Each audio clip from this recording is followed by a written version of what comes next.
जय भोलेनाथ। ये है हार्ट चैलेंज 30 का दूसरा दिन। उम्मीद करती हूँ आप सब सही सलामत होंगे।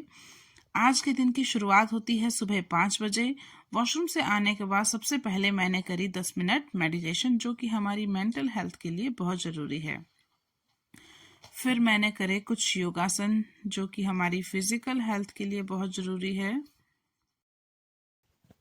इसमें मैंने करी नेक की एक्सरसाइज, नेक को एंटी क्लॉकवाइज और क्लॉकवाइज घुमाया, और उसके बाद करी बाजू, शोल्डर की और बाजू की एक्सरसाइज। इसको भी मैंने एक बाजू को पहले एंटी क्लॉकवाइज और क्लॉकवाइज घुमाया, फिर दूसरे बाजू को घुमाया। आप चाहो तो एक साथ भी दोनों बाजुओं को एंटी क्लॉकवाइज और क्लॉकवाइज घुमा सकते हो। योगा करने के बाद मैंने किया किचन की तरफ प्रस्थान। पानी गर्म किया और 1 चम्मच शहद और नींबू में गर्म पानी मिलाकर पिया। फिर की ब्रेकफास्ट की तैयारी। झाड़ू पोछा, बर्तन और कपड़े धोने के बाद स्नान किया। फिर किया ब्रेकफास्ट, जिसमें था 1 मक्की की रोटी, दाल, मटर बड़ी की सब्जी और थोड़ा सा घी।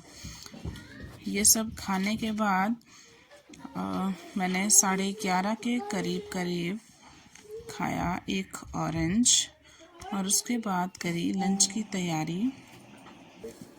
लंच किया हमने 1 बजे, जिसमें राजमा, चावल और 1 रोटी थी।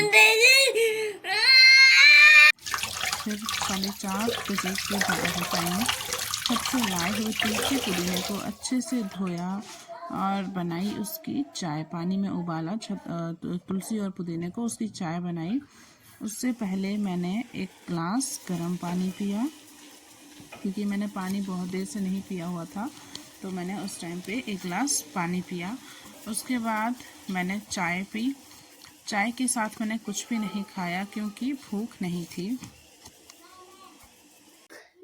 6 बजे की डिनर की तैयारी, जिसमें मैंने बनाया चना सूप, उबाले हुए चने, जिसमें मैंने उबाले हुए चने, 1 प्याज, अदरक, धनिया में थोड़ा सा पानी मिलाकर उसको 5 मिनट उबाला, और फिर 6:30 बजे मैंने डिनर कर लिया।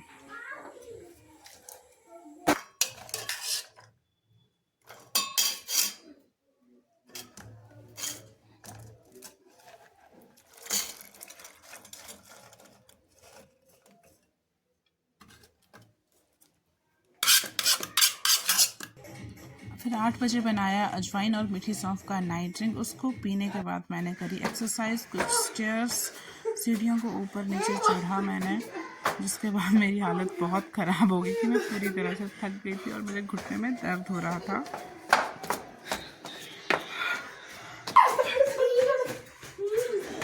इसके बाद लगाई मैंने और वंशु ने रेस, जिसमें वंशु भी बहुत जोर से मेरा साथ दे रहा था, और एक जगह बेचारा यहाँ पे गिर गया।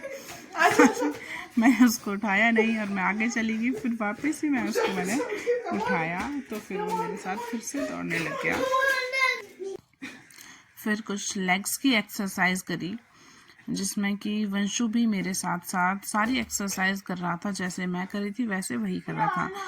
तो जो हम सीखते हैं वैसा ही हमारे बच्चे भी सीखते हैं, तो खुद भी अच्छा काम करिए और बच्चों को भी अच्छा काम सिखाइए। फिर हमने ये चेयर की एक्सरसाइज करी, एक पता नहीं इसको बोलते क्या है, लेकिन चेयर की तरह बैठना होता है इसमें, तो मैंने ये वाली एक्सरसाइज करी। इससे आपकी लेग्स में बहुत ज़्यादा खिंचावट महसूस होती है, और हमारी लेग्स का जो मोटापा होता है वो कम होता है।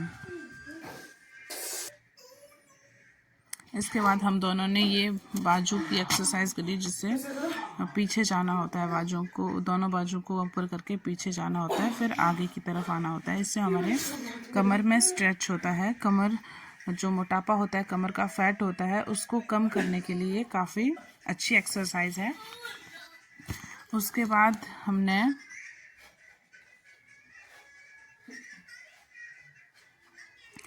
ये वाली एक्सरसाइज करी। इससे हमारे जो बाजू होते हैं और हमारे ब्रेस्ट पे जो फैट जमा होता है, उसको हटाने के लिए बहुत मददगार साबित होती है।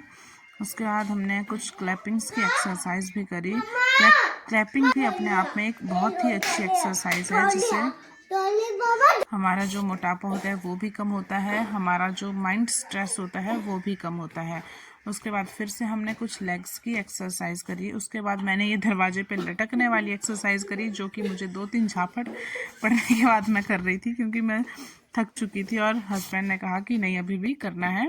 उसके बाद ये वेट लिफ्टिंग की एक्सरसाइज करी मैंने, जो कि एक सिलेंडर के साथ करी। अगर आप भी जिम नहीं जा सकते और हाउसवाइफ हो या फिर आपके पास पैसे नहीं हैं, तो अगर आपके घर में ऐसा कोई खाली सिलेंडर रखा हुआ है तो उससे आप अपने घर पे ही वेट लिफ्टिंग की एक्सरसाइज कर सकते हो सिलेंडर को उठा के। ये बहुत ही अच्छी एक्सरसाइज है जिससे हमारे बाजुओं को काफ़ी फ़ायदा मिलता है। उसके बाद मैं थक गई थी, पसीना पोंछा अपना मैंने उसी टॉवल से जो मैंने दरवाजे के ऊपर लगाया हुआ था, और उसके बाद सोने चले गए। बाय बाय, जय भोलेनाथ। लाइक सब्सक्राइब और शेयर जरूर करिए।